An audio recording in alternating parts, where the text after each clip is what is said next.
Hello అండి. అందరూ రెండవ శ్రావణ శుక్రవారం బాగా జరుపుకున్నారా? మా ఇంట్లో అయితే చాలా అంటే చాలా బాగా జరిగింది. మా ఇంట్లో పూజ ఎలా జరిగిందో నేను ఈ వీడియోలో చూపిస్తాను.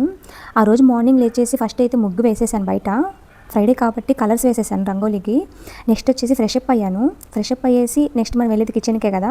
సో అక్కడ కూడా మొత్తం క్లీన్ చేసేసి స్టవ్కి అయితే బొట్టు పెట్టేసి పొంగల్ అయితే పొయ్యి మీద పెట్టేశాను. ఇంకా అది ఉడికేలోపు గడపకి పూజిద్దామని చెప్పేసి బయటకు వచ్చేసి గడపకి మొత్తం బొట్లు పెట్టేస్తున్నాను. ఇంకా బయట బొట్లన్నీ పెట్టడం అయిపోయాక నేను ఎవ్రీ ఫ్రైడే కానీ ఫెస్టివల్కి కానీ అలాగా మందిరం ముందు అలాగ ముగ్గు అయితే వేస్తాను పసుపు పెట్టి. సో అక్కడ కూడా పసుపు వేసేసి పూలు పెట్టేసి మొత్తం రెడీ అయిపోయాను. నేను మొత్తం పూలు పెట్టేసి అలంకరించేశాను. ఆ తర్వాత నేను మా హస్బెండ్ కలిసి పూజ అయితే ఫినిష్ చేశాము. చాలా అంటే చాలా బాగా జరిగింది ఆ రోజు. చాలా ప్రశాంతంగా, చాలా పీస్గా, చాలా హ్యాపీగా గడిచిపోయింది. ఇంకా తర్వాత ఆ రోజు బ్రేక్ఫాస్ట్ అయితే కొంచెం లేట్ అయిందనమాట. సో అందుకని మా హస్బెండ్ నాకు హెల్ప్ చేస్తున్నాడు.